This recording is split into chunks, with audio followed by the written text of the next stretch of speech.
Oh, excusez-moi, j'étais pas disponible, je suis en train de répondre sur notre Discord, vous avez les liens dans la description. En tout cas, ça c'est l'épisode 2 de la bande arcade en CNC. Si vous avez pas vu l'épisode 1, vous cliquez juste ici. Sinon, vous continuez, bon épisode.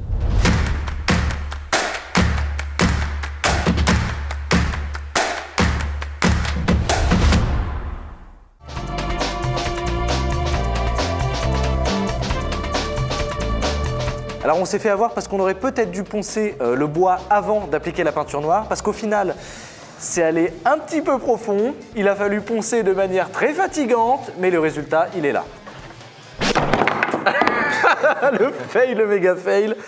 Je crois que on est sur de la satisfaction. On est sur de la satisfaisance totale, mais effectivement, il a fallu qu'on ponce avec un grain 80, donc c'est quand même un très très gros grain pour aller attaquer un bois comme ça, qu'on veut assez lisse et doux. Donc on a pris nos précautions, on est allé chercher dans les couches vraiment en profondeur en 80, ensuite on est remonté au 120, au 180 et au 240 pour lui redonner son aspect peau de bébé. On a fait des creux de 1,5 mm et là je crois qu'il reste 0,5, 0,75. Donc on a bien enlevé à certains endroits 2 fois l'épaisseur de bois. Faut s'imaginer sur du chêne, sur cette taille-là. On est chaud quoi, hein, même si c'est fait à la machine, il faut avoir des biscottos. Il faut dire que le ROK nous a quand même bien aidé. Maintenant, on est des produits poignets. Le ROK. Okay. Il nous reste 2 petites planches à poncer, qui sont quand même beaucoup plus simples. Donc on y va, on attaque ça tout de suite.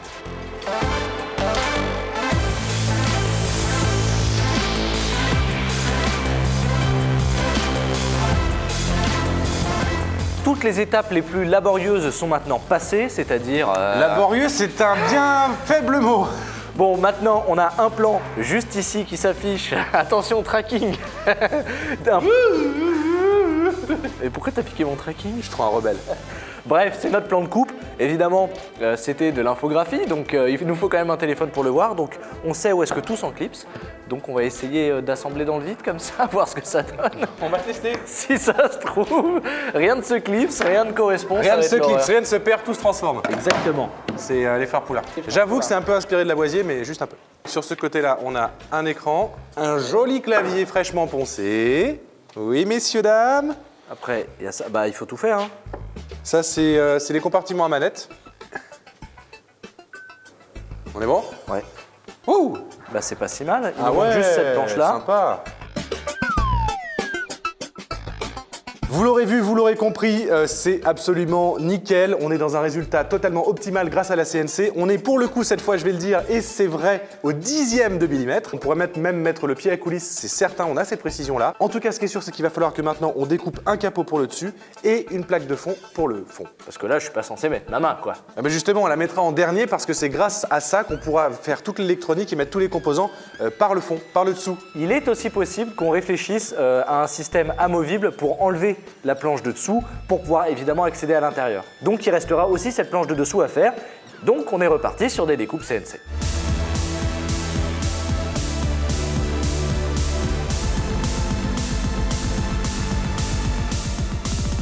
Ok, la planche de dessus, elle est découpée. Alors comme d'hab, elle a des petits défauts, va falloir passer un petit coup de papier à poncer maintenant, vous connaissez la chanson.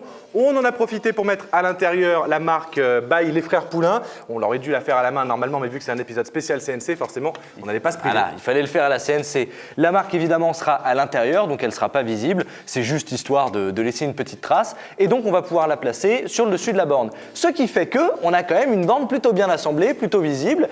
Et il faudrait savoir si ça convient à celui qui a créé cette borne, le geek et son marteau. Et moi je propose une fête genre feu d'artifice, cotillon, rave party, American Night pour l'accueil de le geek et son marteau. Et cette entrée en chant, s'il n'y avait pas les cotillons, serait beaucoup plus cheap. Donc voilà la borne. Est-ce que ça te convient? C'est exactement la borne que j'ai faite en 3D, donc a priori, elle est parfaite. Et tu l'as designé sur SketchUp, c'est ça? Sur SketchUp, ouais, c'est ça. Qui est un logiciel gratuit en fait de Google à la base. Vous avez les liens dans la description du coup si vous voulez vous intéresser à SketchUp. Et tu fais quoi? Donc ton blog c'est vraiment du design en fait, c'est de la déco? Moi je fais beaucoup de DIY mais plus orienté déco et pas gros. Gros DIY. Gros voilà. DIY. Comme vous. T'es plutôt sur du tuto lifestyle de Ouais, DIY. un peu du DIY lifestyle, voilà. En tout cas, si vous voulez voir ça, on vous l'a déjà dit, hein, lien dans la description, foncez le voir et sur Instagram Et aussi, c'est très intéressant. venez nombreux. Voilà. Venez nombreux. Et puis évidemment, si on travaille avec toi, c'est qu'évidemment on apprécie ton blog, on apprécie la borne. On sait que c'est du beau boulot. Voilà. Vas-y, essaye de mettre le truc pour voir si ça marche parce qu'on n'a même pas essayé. Alors. Attends, je la tiens. Vas-y. Est-ce que ça passe? Ah, c'est parfait. Ça passe? Est-ce que vous vous rendez compte un peu de la précision de la CNC? Il suffit simplement de glisser légèrement la planche à l'intérieur. Ouais, et c'est sans avoir besoin de soulever la façade, hein, t'as vu? J'ai même carrément appuyé dessus tellement c'est précis, c'est nickel. Bon, on va profiter de la présence du geek et son marteau, de la présence de Valentin pour faire l'électronique à l'intérieur. Donc le mec apparaît tout le temps avec des cotillons quoi. hein. C'est un tout petit peu relou. J'aime le spectaculaire, excusez-moi. La borne n'est toujours pas montée, donc c'est très pratique, ça va nous permettre vraiment d'avoir de la place pour faire l'électronique et comme elle est petite, en plus, on pourra tout bien travailler dedans correctement. Alors il faut vous préciser que la borne, comme elle est en chaîne et qu'elle est en un seul bloc, on va la clouer collée, donc on ne pourra pas du tout la démonter. C'est pour ça qu'il faut d'abord faire l'électronique, ensuite on assemble toutes les planches, ce sera fixe, ce sera béton, et après viendra les finitions, etc. Comme d'habitude, vous connaissez la chanson. C'est parti! Allez go. On a séparé les éléments sur lesquels on doit intégrer de l'électronique, des éléments du bâti, de la bande d'arcade. Bah, tout ce qui nous manque, c'est plus que les composants électroniques. Et voilà les gars, tout est là. Je repasse dans 2 semaines. Allez. Ah, j'oubliais. Donc comme d'habitude, vous avez toute la liste de l'électronique avec les liens qui sont dans la description. Et cette fois-ci, cette liste-là sera disponible sur le blog du Geek et son marteau, si ce n'est pas encore assez dit. Voilà, pêle-mêle, des télécommandes, des manettes style Nintendo rétro. On a Nintendo, quoi? attention, on n'a plus le droit de dire. Nintendo. On peut plus rien dire sur YouTube, mon gars. Boîtier Raspi, Switch, joystick.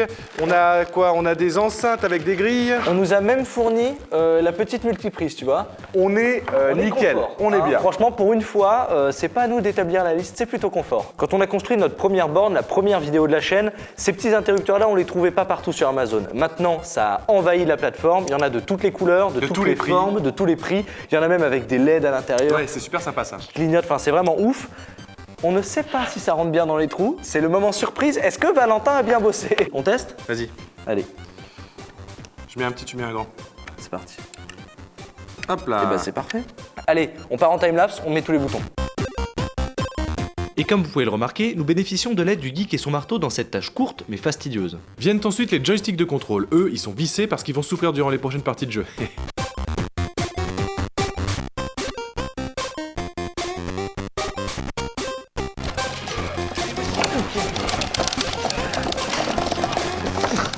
Puis nous vérifions si l'écran s'encastre bien dans la poche que nous avons défoncée à la CNC. Pour le maintenir, nous avons trouvé la solution avec 2 chutes de chaîne que nous rabotons à l'épaisseur voulue pour presser l'écran.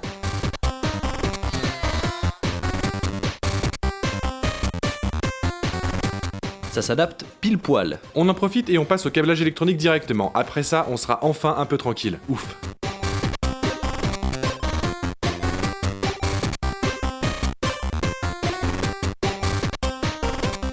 C'est bon, Bat et Valentin ont fait toutes les connexions à la carte USB avec tous les interrupteurs. On a mis ici une petite feuille de cartonnette pour être sûr que tous les câbles soient Bien à ras. hein, que ça ne Qu'en dépasse plus- pas de partout. Et puisqu'en plus, effectivement, on aura ici les emplacements pour les manettes, donc ça évitera que les câbles gênent le passage de la main ou de la manette quand on rentrera quelque chose dedans. Exactement, donc tout le pad de jeu est maintenant terminé. On passe, il y a trop de câbles, on passe au reste, c'est-à-dire tout l'éclairage et le système de son. En ce qui concerne la plaque pour le son, ici on a fait une petite défonçade du fond. C'est pas très joli parce que c'est fait à la main, mais c'est pas important puisque de toute façon on va pouvoir mettre les enceintes dedans, c'est ce qui compte, et on va le remplir de colle à chaud pour maintenir le tout. Pourquoi on a fait ça? Eh ben, c'était pas vraiment nécessaire, c'est-à-dire que dans le calcul des cotes, l'espace qu'il y avait ici, c'était pile poil la hauteur des enceintes. Mais on a préféré, pour aérer un petit peu le système s'il y a des vibrations des enceintes, les enfoncer un tout petit peu plus dans la planche. Donc on va pas utiliser de vis, on va profiter que la colle à chaud soit chaude pour pouvoir fixer les haut-parleurs. Que la colle à chaud soit chaude. Ils vont chez Poco pour que la colle à chaud soit chaude. Allez, remplissage. Oh la vache, ah d'accord. Remplissage.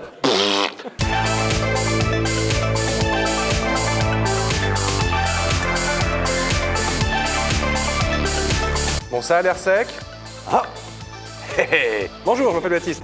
Pour l'écriture arcadomatique, on va utiliser exactement la même technique que dans l'épisode de PV Nova. Et si vous ne l'avez pas vu, il est juste là. Donc ce qu'on va faire, c'est qu'on va utiliser une plaque de plastique. Ce coup-là, elle est beaucoup plus souple et moins chère. Et donc on va découper la taille, on va la dépolir exactement pareil et on va installer tout ça. On va même rajouter des petits filtres de couleurs parce que ça va donner un petit côté rétro orange.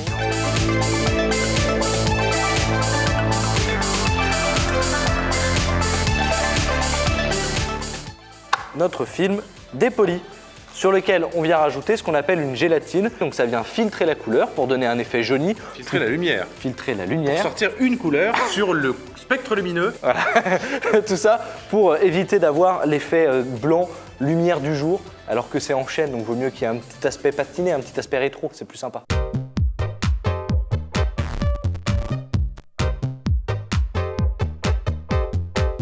Et pour ça, un bon petit coup de colle néoprène, ça fera l'affaire comme toujours. On presse bien le tout. Et on répète l'opération pour les filtres.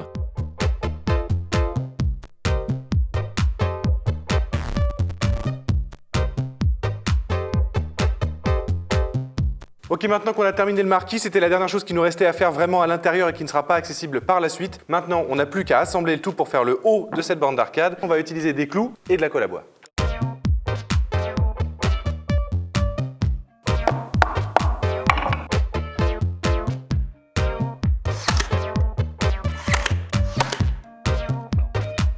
On a voulu retenter, comme dans l'enceinte Bluetooth, de mettre des clous pour maintenir le tout et presser la colle. Ça a très bien marché pour l'enceinte puisque sur la dizaine de clous qu'on a plantés, il y en a un qui est passé à l'extérieur. Là, dans ce chêne-là, les clous sont tout de suite déroutés vers l'extérieur et ça nous fait des éclats de bois partout. On va devoir utiliser des serre-joints pour maintenir la colle, c'est pas très grave, mais en tout cas, il va falloir réparer notre erreur, couper les clous et remettre un peu de pâte à bois. En même temps, qu'est-ce que ce serait un épisode des Frères Poulain sans une erreur, sans un petit problème? C'est le sel des épisodes. Exactement. Donc, Dremel.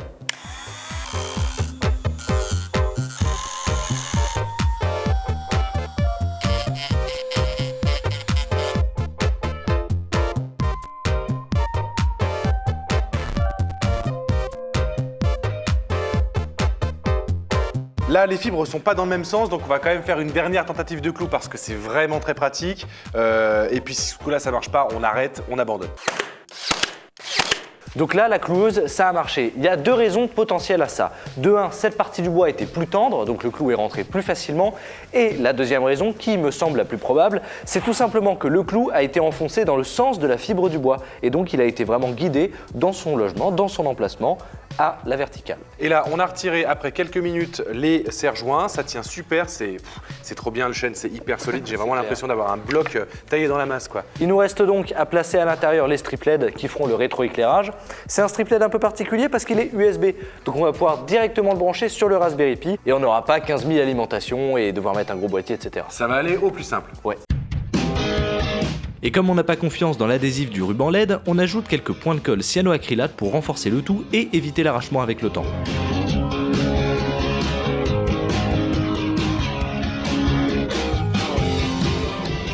Maintenant que le haut de la borne est assemblé, il nous reste tous les côtés, vraiment le gros bâti autour. Et pour ça, on va utiliser une petite technique. On va prendre un vidéoprojecteur, on va projeter le tracé et les emboîtements de toutes les planches en bois. Et comme ça, au crayon, on va pouvoir les repérer sur la planche, on pourra éteindre le vidéoprojecteur et on saura exactement où est-ce que tous les modules vont. Voilà, cette phrase est dite de manière saccadée. Je vais chercher le vidéoprojecteur. Wouh! Là, le vidéoprojecteur, il est par là.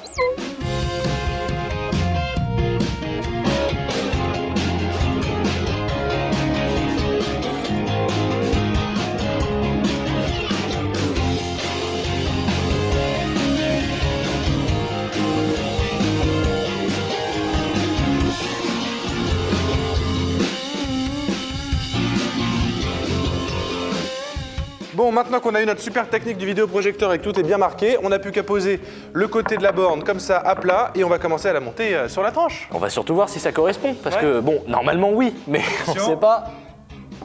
Yes, Impeccable. c'est quasiment au millimètre. Parfait. Super. Bon, bah voilà, il n'y a plus qu'à la monter et la borne arcade sera à nous. Ah non, elle sera à Valentin.